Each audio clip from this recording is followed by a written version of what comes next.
And welcome to education में आपका स्वागत है। मैं आपके लिए लाया हूँ 40 नंबर का टेस्ट जो आपके यूपी पुलिस 2021 की भर्ती के लिए रामबाण साबित कर सकता है। तो अपनी तैयारी को चेक करिए, आप कितनी स्कोर तक जा सकते हैं। तो मैं आपके लिए यूपी पुलिस कांस्टेबल के लिए टेस्ट लाया हूँ, तो इसको शुरू करते हैं। तो क्वेश्चन नंबर पहला, जिस पेड़ के पत्ते झड़ गए हों के लिए एक शब्द क्या होगा? जिस पेड़ के पत्ते झड़ गए हों के लिए एक शब्द क्या होगा? 4 ऑप्शन दिए गए हैं आपको, 4 ऑप्शन में से एक की चयन कीजिए कि आपका कौन सा आंसर है।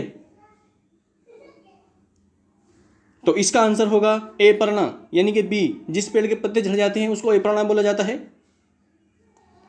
तो इसका आंसर बी होगा। तो नेक्स्ट क्वेश्चन का आंसर दीजिए। बसंत में नाचे बहुत मेरा मन मयूर, इसमें कौन सा अलंकार होगा? बसंत में नाचे बहुत मेरा मन मयूर में कौन सा अलंकार होगा? 4 ऑप्शन दिए गए हैं, 15 सेकंड आपको आंसर के लिए दी जाती हैं। 15 सेकंड में अपना आंसर को चेंज कीजिए, कौन सा आंसर होगा? बसंत में नाचे बहुत मेरा मन मयूर में कौन सा अलंकार होगा? फास्ट, तो इसमें जो अलंकार होगा रूपक अलंकार होगा। कौन सा अलंकार होगा? रूपक अलंकार होगा बसंत में नाचे बहुत मेरा मन मयूर में। क्वेश्चन नंबर 3, नेक्स्ट क्वेश्चन का आंसर दीजिए। नेक्स्ट क्वेश्चन का आंसर दीजिए। मैं उत्तम पुरुष एक वचन सर्वनाम का उत्तम पुरुष बहुवचन सर्वनाम का रूप है। बताइए इसका आंसर क्या होगा? आपको 4 ऑप्शन दिए गए हैं, 4 ऑप्शन में से अपने ऑप्शन को चेंज कीजिए और अपनी तैयारी को बेहतर बनाइए और अपना आप को परख लीजिए कि आप कहाँ पर हो। तो इसका आंसर जो होगा बी होगा। हम जो होता है उत्तम पुरुष होता है, वो भी बहुवचन में। नेक्स्ट क्वेश्चन का आंसर दीजिए। क्वेश्चन नंबर 4, रिजु शब्द का विलोम शब्द क्या होगा? रिजु शब्द का विलोम शब्द क्या होगा? 4 ऑप्शन आपको दिए गए हैं, 4 ऑप्शन में से आंसर को चेंज कीजिए। तो इसका आंसर होगा वक्र, तो इसका आंसर वक्र होगा। नेक्स्ट क्वेश्चन का आंसर दीजिए। आकाश से बातें करने का अर्थ क्या होता है? आकाश से बातें करने का अर्थ क्या होता है? इसका आंसर दीजिए। तो आकाश से बातें करने का जो अर्थ होता है बी होता है, बहुत ऊंचा होना। तो जो आकाश से बातें करता है उसको बोलते हैं बहुत ऊंचा होना। नेक्स्ट क्वेश्चन का आंसर दीजिए। निम्नलिखित में से योग रूढ़ शब्द चुनिए। तो आपको 4 ऑप्शन दिए गए हैं, 4 ऑप्शन में से ये बताया गया है कि कौन सा योग रूढ़ शब्द है। योग रूढ़ शब्द का चयन कीजिए। तो इसमें चक्रपाणी जो है इसमें योग रूढ़ शब्द है। नेक्स्ट क्वेश्चन का आंसर दीजिए। निम्नलिखित शब्दों में से एक तद्भव शब्द नहीं है। इनमें 4 आपको शब्द दिए गए हैं, बताया गया है कि कौन सा तद्भव शब्द नहीं है। बताया गया है कि कौन सा तद्भव शब्द नहीं है, उसका चयन कीजिए। तो खरपर जो है इसमें तद्भव शब्द नहीं है, ये जो है तत्सम शब्द है। कैसा शब्द है? तत्सम शब्द है। आपको बताया गया था इसमें आधा रे हो, कोई भी आधा शब्द हो, अधिकांश वो तत्सम हो जाता है। तो देवर का तत्सम क्या होगा? देवर का तत्सम क्या होगा? नेक्स्ट क्वेश्चन का आंसर दीजिए। तो देवर का तत्सम होगा द्रीवर। क्या होगा? द्रीवर होगा। नेक्स्ट क्वेश्चन का आंसर दीजिए। नीचे दिए तत्सम तद्भव शब्दों के युग्म में से कौन सा युग्म त्रुटिपूर्ण है? यानी कि इसमें यह बताना है आपको कौन सा शब्द गलत है, इसमें कौन सा तत्सम शब्द गलत है, इसमें उसका चयन कीजिए। तो इसमें छीर हीर, तो ए जो है गलत है, इसका ए सही है, इसका आंसर बिल्कुल ए जो है सही है, बी गलत है इसका।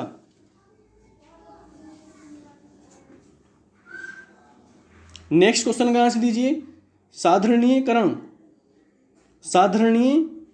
और व्यक्ति वैचित्र्यवाद के निबंध के लेखक कौन हैं? वैचित्र्यवाद के लेखक कौन हैं? जो वैचित्र्यवाद के निबंध के लेखक कौन है, इसका आपको आंसर देना है। तो आचार्य शुक्ल। नेक्स्ट क्वेश्चन का आंसर दीजिए। अकाल पीड़ित में कौन सा समास है? अकाल पीड़ित में कौन सा समास है? तत्पुरुष समास। जिस पुरुष की पत्नी साथ नहीं है, वाक्यांश के लिए एक शब्द क्या होगा? जिस पुरुष की पत्नी साथ नहीं है, वाक्यांश के लिए एक शब्द क्या होगा? आंसर दीजिए।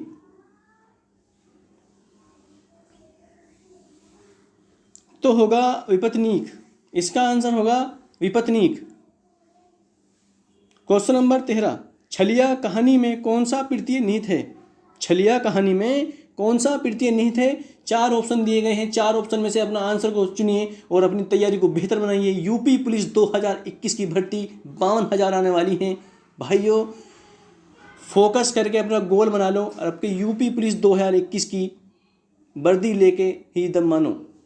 तो छायावाद को प्रतिबिंबाद किसने कहा है? छायावाद को प्रतिबिंबाद किसने कहा है? 4 ऑप्शन दिए गए हैं, 4 ऑप्शन में से अपना आंसर को छाटिए। तो रामचंद्र शुक्ल छायावाद को प्रतिबिंबाद किसने कहा है? रामचंद्र शुक्ल ने छायावाद को प्रतिबिंबाद कहा है। तो गए थे राजा, गए थे रोजा छुड़ाने, नमाज गले पड़ गई, समझे? गए थे रोजा छुड़ाने, नमाज गले पड़ गई। बताओ इसका मुहावरे का क्या अर्थ होगा? तो इसका आंसर होगा उपकार करने के बदले स्वयं को दुख भोगना पड़ा, यानी कि एक संकट से निकले नहीं दूसरे संकट में पड़ गई। जगन्नाथ शब्द में संधि होगी, जगन्नाथ शब्द में संधि होगी। तो जगन्नाथ शब्द में संधि हमने आपको बताया था, इसमें जो होती है व्यंजन संधि होती है। कौन सी? व्यंजन संधि होती है इसमें जगन्नाथ शब्द में। इसका आंसर है ए। नीचे दिए गए शब्दों में से किसकी वर्तनी शुद्ध है? आपको 4 ऑप्शन दिए गए हैं, बताया गया है कि नीचे दिए गए शब्द में चारों में से कौन सी वर्तनी शुद्ध है? तो इसका आंसर है द्वारका। द्वारका जो है वर्तनी शुद्ध है। नेक्स्ट क्वेश्चन का आंसर दीजिए।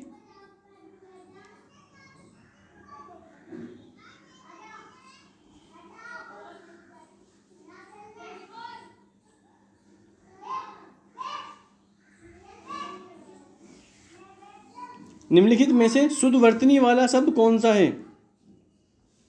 4 ऑप्शन दिए गए हैं, बताया गया है कि शुद्ध वर्तनी वाला शब्द कौन सा है। 4 ऑप्शन में से बताइए कि शुद्ध वर्तनी वाला शब्द कौन सा है। अंत्याक्षरी, अंत्याक्षरी जो है शुद्ध वर्तनी वाला शब्द है। नेक्स्ट क्वेश्चन का आंसर दीजिए। निम्नलिखित में से कौन सा विलोम युग्म त्रुटिपूर्ण है? कौन सा विलोम युग्म त्रुटिपूर्ण है?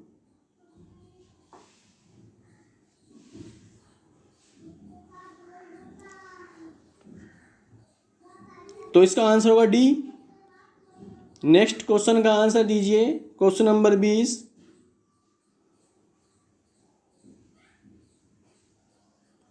नीचे दिए शब्दों में किसकी वर्तनी शुद्ध है? 4 ऑप्शन दिए गए हैं आपको, बताया गया है कि नीचे दिए गए शब्दों में किसकी वर्तनी शुद्ध है। तो 4 ऑप्शन में से एक की वर्तनी शुद्ध होगी, सन्यासी। तो सन्यासी जो है इसकी वर्तनी बिल्कुल शुद्ध है। जो 3 गए हैं, जो उसमें अलग से 3 दिए गए हैं वे अशुद्ध हैं। तो नेक्स्ट क्वेश्चन का आंसर दीजिए।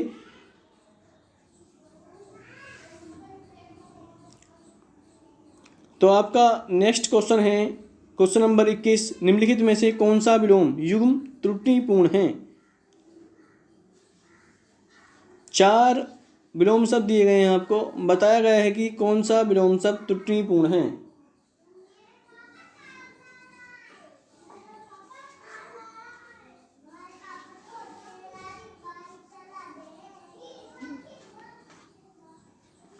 तो इसका आंसर होगा,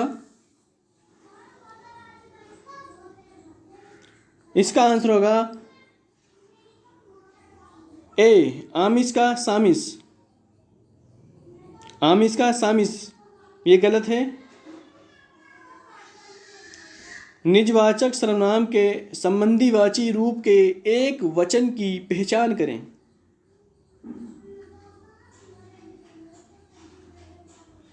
एक वचन, तो आप, बी आंसर होगा।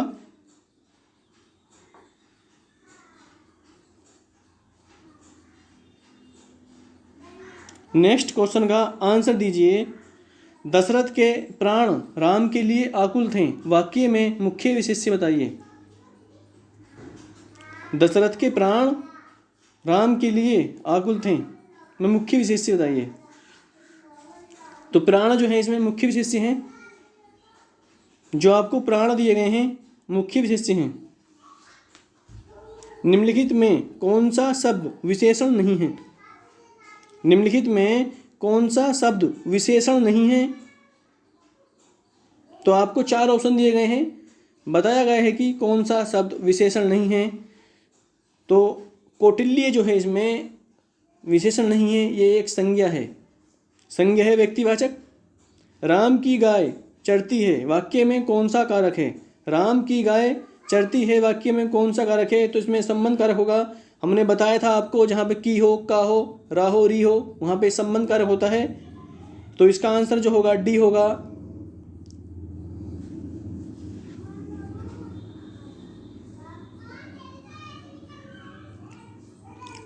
क्वेश्चन नंबर 26 का आंसर दीजिए। नेक्स्ट क्वेश्चन का आंसर दीजिए। जो युद्ध में स्थिर हो, जो युद्ध में स्थिर रहता हो उसे कहते हैं, बताइए इसका आंसर क्या है? सी है या बी है या डी है या ए है? तो इसे कहते हैं युधिष्ठिर। जो युद्ध में स्थिर हो उसे युधिष्ठिर बोला जाता है। मेरे भाइयों, नीचे दिए गए किस वाक्य में विशेषण का प्रयोग हुआ है? तो 4 वाक्य दिए गए हैं, बताया गया है कि कौन से वाक्य में विशेषण का प्रयोग हुआ है, उसको चयन करना है आपको।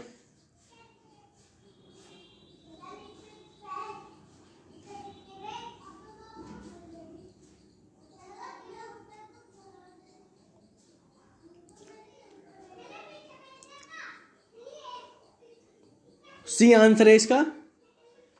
जो स्त्री सूर्य भी न देख सके, वाक्यांशों के लिए एक शब्द।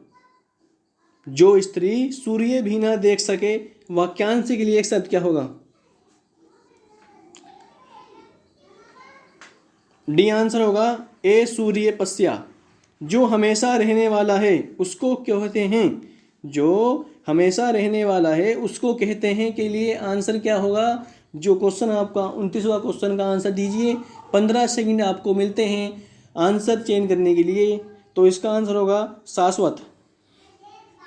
समुद्र मंथन करना, समुद्र मंथन करने का अर्थ है, बताइए क्या होगा बेटा इसका आंसर? समुद्र मंथन करने का अर्थ होगा कठोर परिश्रम करना। तो मेरे भाइयों, वीडियो को लाइक कर दीजिए और चैनल को सब्सक्राइब कर लीजिए। निम्नलिखित में से किस मुसलमान कवि की रचना प्रेम चिंगारी है? बताइए। 4 ऑप्शन दिए गए हैं। नजफ अली की, तो नजफ अली की जो रचना है प्रेम चिंगारी। थाली का तत्सम क्या होगा? थाली का तत्सम क्या होगा? आंसर दीजिए। स्थाली। तो थाली को स्थाली बोला जाता है मेरे भाइयों। तो मेरे भाइयों, वीडियो को लाइक कर दीजिए।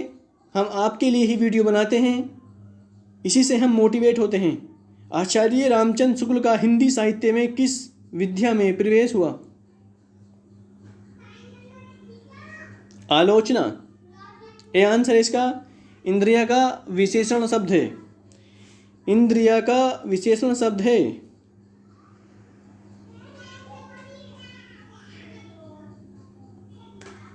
इंद्रिया का विशेषण शब्द होगा। आंसर दीजिए। 4 ऑप्शन दिए गए हैं आपको। तो इंद्रिय, तो इंद्रिय का जो विशेषण होता है वो इंद्रिय होता है।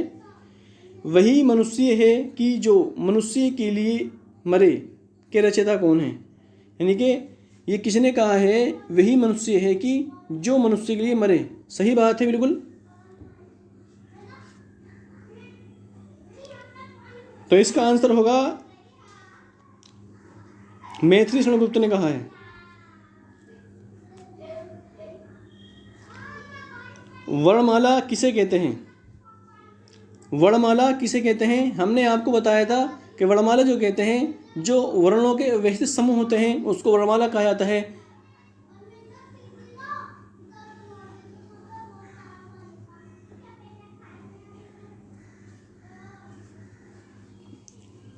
Question number 37। भुजंग का पर्यायवाची शब्द नहीं है। भुजंग का पर्यायवाची शब्द नहीं है। तो इसका आंसर जो होगा डी होगा, क्योंकि व्याल भी भुजंग का है, सर्प भी भुजंग का है, पन्नग भी भुजंग का है। इसमें जो गरुड़ है, गरुड़, ये भुजंग का नहीं है। तो नेक्स्ट क्वेश्चन का आंसर दीजिए। निम्नलिखित में से एक विशेषण शब्द नहीं है। 4 ऑप्शन दिए गए हैं आपको, वरदान, वरदायक, वरद और वर्णीय। इनमें से बताया गया है कि कौन सा विशेषण शब्द नहीं है। तो 4 ऑप्शन में से चयन कीजिए कौन सा विशेषण शब्द नहीं है।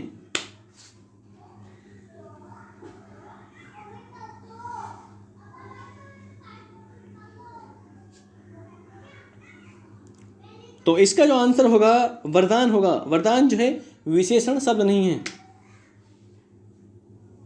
जो स्त्री के वशीभूत है, जो स्त्री के वशीभूत है के लिए एक शब्द क्या होगा?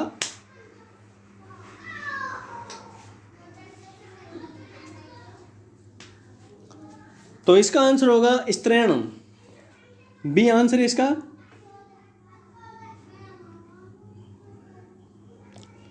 चूहा बिल से बाहर निकला में कौन सा कारक है? चूहा बिल से बाहर निकला कौन सा कारक है? हमने आपको बताया था हिंदी पढ़ाते वक्त कि जब कोई चीज़ किसी से अलग होती है तो उसमें कौन सा कारक होता है? कौन सा कारक होता है? तो अपादान कारक होता है। अलग होना, दूर होना, रक्षा करना या किसी से तुलना करना में अपादान कारक होता है। नियम विरुद्ध असामाजिक कार्य करने वालों की सूची के लिए एक शब्द है।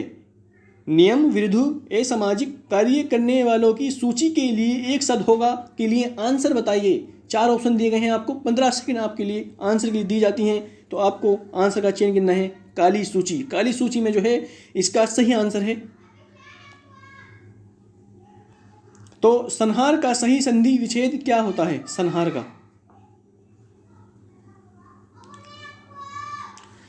संहार का सही संधि विच्छेद जो होगा हमने बताया था आपको, जब अनुस्वार आता है तो उसका वो में चेंज हो जाता है, में तो सम प्लस हार हो जाएगा इसका आंसर, जिसका आंसर डी है।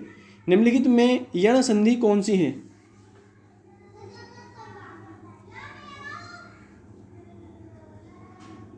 तो यण संधि जो होती है आपके पहले में होती है यद्यपि में यण संधि होती है। हमने बताया था इसमें आधा ले हो, इसमें कोई भी आधा अधूरा शब्द आता है उसमें यण संधि होती है। अधिकांश मैं ये नहीं बता रहा कि जिसमें आधा शब्द आएगा वो यणी संधि होगी, मगर अधिकांश जो होता है आधे अधूरे शब्द में यण संधि होती है। तो पूत कपूत तो क्यों धन संचय, पूत सपूत तो क्यों धन संचय, प्रस्तुत पंक्तियों में कौन सा अलंकार है?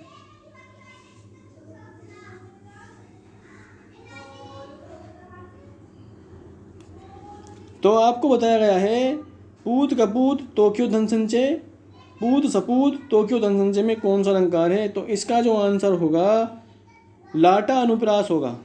कौन सा होगा? लाटा अनुप्रास। जिस विकारी शब्द से संज्ञा की व्याप्ति मर्यादित होती है उसे कहते हैं,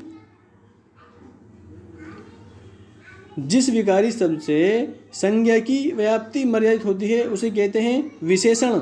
यानी कि जो संज्ञा और सर्वनाम की विशेषता बदलाता है उसे विशेषण कहते हैं। इसका मतलब ये है, नोट कर लेना, निम्नलिखित में से क्रिया विशेषण हैं। हमने आपको बताया था जब कोई दो शब्द बार बार आए वहाँ पर क्रिया विशेषण होती है, जिसे धीरे धीरे आया है। इनमें से किस वाक्य में गलत विशेषण प्रयुक्त हुआ है? तो टेस्ट जो है आपका पूरा हो गया है। चैनल को सब्सक्राइब कर लीजिए और बेल आइकन को ऑन कर लीजिए